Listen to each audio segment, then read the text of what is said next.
ಹರೇ ಶ್ರೀಕೃಷ್ಣ. ಶ್ರೀಮದ್ ಭಗವದ್ಗೀತೆ ಅಧ್ಯಾಯ 9 ಶ್ಲೋಕ 8. ಪ್ರಕೃತಿಂ ಸ್ವಾಮವಷ್ಟಭ್ಯ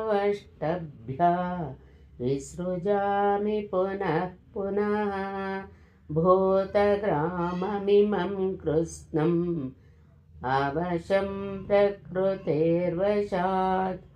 ಈ ಶ್ಲೋಕದ ಭಾವಾರ್ಥ: ಪ್ರಕೃತಿಗೆ ವಶವಾಗಿ ಪರತಂತ್ರವಾಗಿರುವ ಈ ಸಕಲ ಭೂತಗಳನ್ನು ನನ್ನ ಮಾಯಾಶಕ್ತಿಯನ್ನು ಆಧಾರವಾಗಿಟ್ಟುಕೊಂಡು ಪುನಃ ಪುನಃ ನಾನು ಹುಟ್ಟಿಸುತ್ತೇನೆ.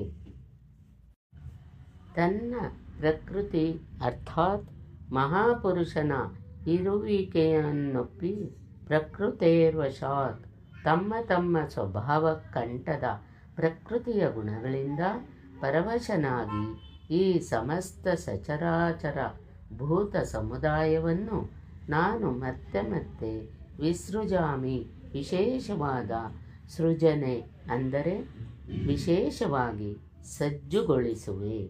ಇವುಗಳನ್ನು ನನ್ನ ಸ್ವರೂಪದ ಕಡೆಗೆ ಸಂದು ಮುಂದುವರಿಯುವಂತೆ ಪ್ರೇರೇಪಿಸುವೆ. ಹಾಗಾದರೆ ನೀನು ಈ ಕರ್ಮದಲ್ಲಿ ಬಂಧಿತನಾಗಿರುವೆ.